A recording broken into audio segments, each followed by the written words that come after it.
Okay, picture this. September 24th, 2025. 4 Russian military aircraft are heading towards the coast of Alaska.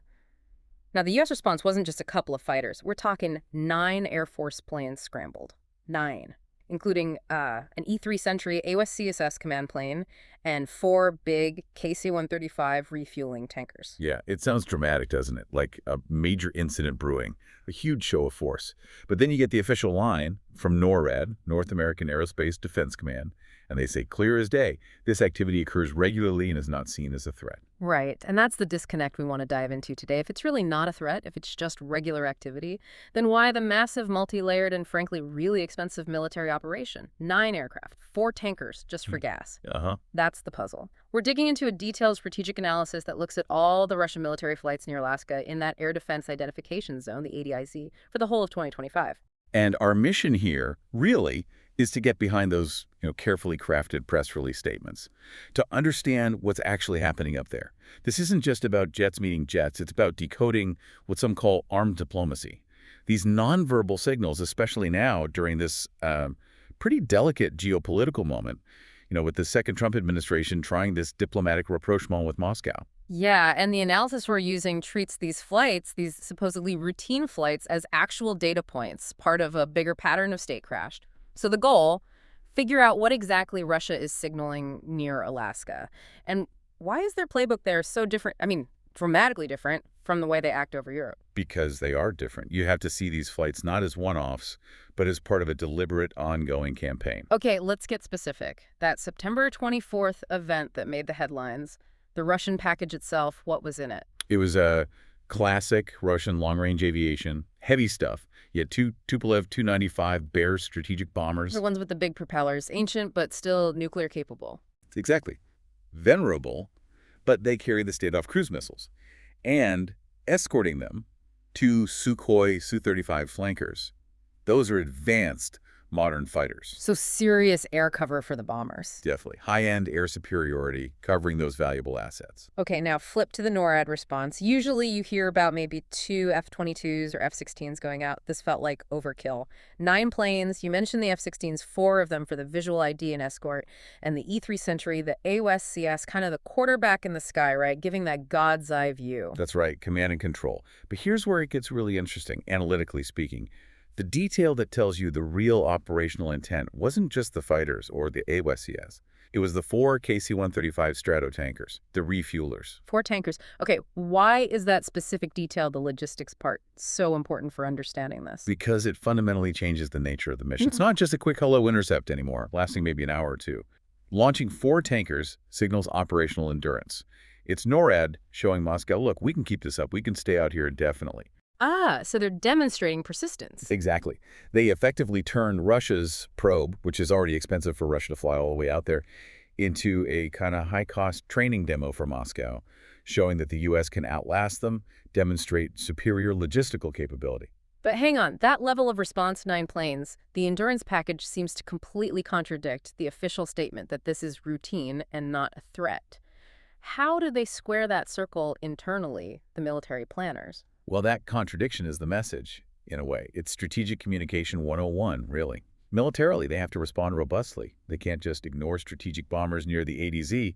But the public message, the not a threat part, that's designed to deny Russia any propaganda win, to stop it escalating into a public panic or a political crisis. So acknowledge the military reality, but manage the public perception. Keep things calm. Precisely. Acknowledge the challenge, but deliberately avoid framing it as an immediate crisis that might force, unwanted political reactions. Okay, to really get why that messaging can even work, we need to understand the playground here. The ADIZ, explain this zone, this buffer. Right, the ADIZ, Air Defense Identification Zone. It's crucial. It's basically a publicly declared area set up by a country for its national security. And it extends way beyond its actual territory, sometimes hundreds of miles out into international airspace. And the rule is? The rule is any aircraft entering has to identify itself, file a flight plan, turn on its transponder. So it's international airspace, but with a request for ID, it's not illegal to enter then? Not illegal, no. That's the key distinction. Sovereign airspace, the territory that legally belongs to a country, only extends 12 nautical miles out from the coast under international law. That's the red line. That's the red line. Okay. Enter that without permission, and it's a serious violation. And the Russian tactic near Alaska is, well, meticulous. Their military planes fly in the ADIZ, but they always stay outside that 12 nautical mile limit. Always. But they don't identify themselves. They fly dark. No flight plan, no transponder. Exactly. Which forces NORAD to scramble fighters. They have to go out there and visually identify these unknown radar tracks. So Russia exercises its right to fly in international airspace, but does it in a way that maximizes the burden on the U.S. Perfectly put. It allows Moscow to project power, test U.S. defense's response times, radar capabilities, without actually breaking international law, without crossing that clear legal line that would demand a much stronger, potentially escalatory U.S. response. So what this tells us really is they're testing boundaries, testing readiness, testing patience, but maybe not looking for an actual fight, at least not here. It's a calculated probe, a sustained test of capability and political will. And if you connect the dots, looking at all 9 reported incidents in 2025, you see it's not random, it's a campaign. Okay, what did that campaign look like over the year? What's the pattern? Well, you had the bomber patrols, like the September one, setting a baseline earlier in the year, spring, early summer. But the real aha moment, the thing that really jumps out in the analysis, was August. There was a dramatic uptick then, 4 intercepts in just 1 week. 4 in a week. Okay. Wow. And crucially, it wasn't just the Tu-95 bombers. The type of aircraft shifted. They started sending the Ilyushin Il-20 Coot. Ah, the Il-20. That's not a bomber. That's Russia's specialized spy plane, right? Electronic intelligence, ELINT, reconnaissance. Exactly. These weren't primarily signaling missions. They were intelligence-gathering missions, explicitly designed to hoover up electronic data. And they got close. Oh, yeah. The report details specifics. An Il-20 came within just 25 nautical miles of St. Lawrence Island. Another got within 26 nautical miles of Shemya Island. Shemya. Isn't that where Erickson Air Station is, with those huge, powerful radars for missile defense and space tracking? That's the one. The Cobra Dane radar, among others. So getting an ELINT platform that close, they weren't just checking the weather patterns. No, they were likely mapping the electronic signatures of those critical U.S. defense assets, trying to understand how they work, their parameters. And think about the timing. This August surge in spy flights lines up perfectly with 2 major events happening in Alaska right then. First, Northern Edge, that huge U.S. Indo-Pacific Command military exercise. Lots of advanced U.S. tech operating in the region. A prime target for intelligence gathering. Absolutely. And second, the high-level diplomatic summit between President Trump and President Putin held in Anchorage on August 15th. Wow. So the August flights look like intel gathering before and during the exercise and the summit. And then the September bomber flight comes after the talks. That's the interpretation, yes. August was intel collection mapping U.S. systems, understanding capabilities displayed during Northern Edge. September was back to strategic messaging, power projection, maybe reinforcing points made during the summit. It shows a really sophisticated integration of military activity with diplomatic strategy. Which brings us back to that term, armed diplomacy, using military muscle to shape the negotiating environment. It's textbook armed diplomacy. The constant probing, the intelligence runs, the bomber flights, they all bracketed that August summit. It's Russia reinforcing its position, constantly reminding Washington of its military reach, its strategic capabilities, ensuring that any talks happen with Russian power visibly present in the background. And this is where the contrast becomes so stark, right? Compare this very professional, legally careful behavior near Alaska with what Russia was doing over Europe in the same time frame. Yeah, it's like 2 completely different air forces. The dual-track strategy is fascinating and, frankly, a bit alarming. In Europe, especially near NATO's eastern flank, the behavior was often reckless, deliberately provocative. We saw multiple instances of illegal violations of sovereign airspace. Like what? Well, early September 2025, there were reports of a significant number of Russian drones actually crossing into Polish airspace. Deliberately. Okay, that's crossing the 12-mile line. That's illegal. Absolutely illegal. And then, even more brazenly, on September 19th, you had 3 armed Russian MiG-31 interceptors violate Estonian airspace. They stayed inside for over 12 minutes, completely ignoring communications attempts. 12 minutes, armed fighters. That's not an accident. No way. That was so serious, so provocative, Estonia actually invoked Article 4 of the NATO treaty, the consultation clause, for when a member feels its security is threatened. So the contrast is clear. Near the U.S., a pure nuclear power, they're meticulous about staying legal, pushing boundaries within the ADIZ but outside sovereign space. Right. Probing, testing, signaling, but avoiding a direct legal breach that can force a confrontation. But against smaller NATO allies in Europe, they seem willing to be reckless, violate airspace, test alliance responses, maybe try to sow discord or intimidate. It looks exactly like that, a calculated risk assessment.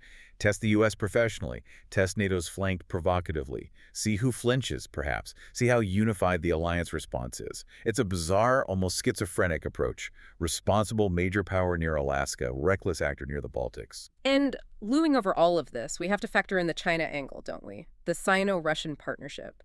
Even if it's just Russian planes, that coordination potential changes the calculus. Well, it absolutely does. That's the new reality. We can't look at these Russian flights in isolation anymore.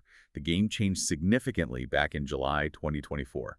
That's when we saw Russian Tu-95s flying with Chinese H-6 bombers together in the Alaskan ADIZ. That was a first for the Chinese bombers, approaching U.S. ADIZ like that. And there was that joint naval flotilla near the Aleutians around the same time, too, wasn't there? Yes, a combined surface group sailed remarkably close. So the precedent for joint air and naval operations near Alaska is set. Even when we only see Russian planes now, defense planners have to consider, is this coordinated? Is there a Chinese element over the horizon? Could this be part of a larger joint operation? It adds a whole new layer of complexity and potential threat. Okay, let's try to sum up Russia's likely intentions here based on the 2025 activity. It seems to be a mix of things. Maintaining their own military readiness, using these long flights for real-world training. Definitely that. Crew proficiency, testing equipment in harsh conditions. Constantly testing Western defenses. Right. Gauging our radar ranges, seeing how fast we scramble fighters, what types we send. Mapping the response network. Yeah, standard intelligence practice. And, as we discussed, strategic messaging. Tying the flights, the type of flights, the timing, directly to diplomatic events like that Trump-Putin summit. Exactly. It's multi-purpose. Yeah. Training, intel, signaling. And that brings us to what the report identifies as the real long-term challenge for the U.S. It's probably not an imminent attack launched from one of these patrols. The bigger risk is twofold, really. Strategic miscalculation on either side, and maybe more insidiously, complacency on our side. Complacency. Yeah. Because it's routine. Precisely. These intercepts, while necessary, put a real strain on NORAD, financially, operationally. Those F-16s, the AWACS, the tankers, they have flight hour limits, maintenance cycles. It costs a lot of money and wears down equipment and personnel. And the worry is we get used to it, desensitized. That's the vulnerability highlighted in the analysis. If it becomes just, oh, the Russians are out here again, we risk missing the one time it's not routine, the time there's a subtle change in the flight path, or they're carrying a different, perhaps new type of weapon, or maybe the air patrol is suddenly coordinating with, say, submarine movements. Missing that subtle shift because we're lulled by the routine, that's the danger. So the recommendation coming out of this analysis is pretty clear then. Yeah, enhance homeland defense. Specifically, accelerate the modernization of NORAD's eyes and ears. We need better sensors.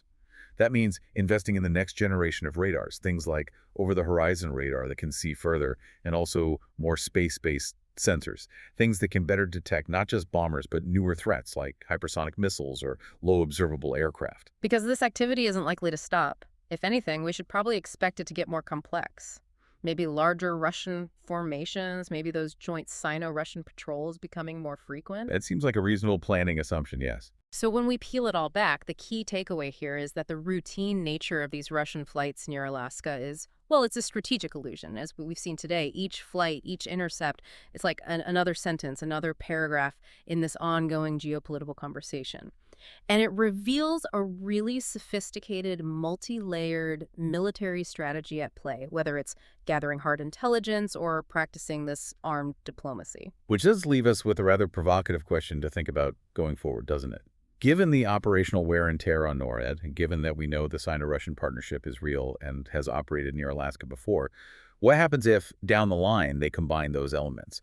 What if a future joint patrol, say Russian bombers and Chinese fighters, is timed to coincide with the test launch of a new advanced weapon, maybe a hypersonic missile test in the Pacific?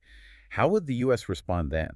It could force a really difficult choice between that established policy of careful, non-escalatory responses we've seen and the absolute imperative to deter what would then be a combined peer-level threat demonstrating a novel capability right on the doorstep. A scenario that certainly demands continued vigilance and definitely not complacency. Indeed. That's the challenge. You've been listening to The Deep Dive. Thanks for tuning in, and we'll catch you next time.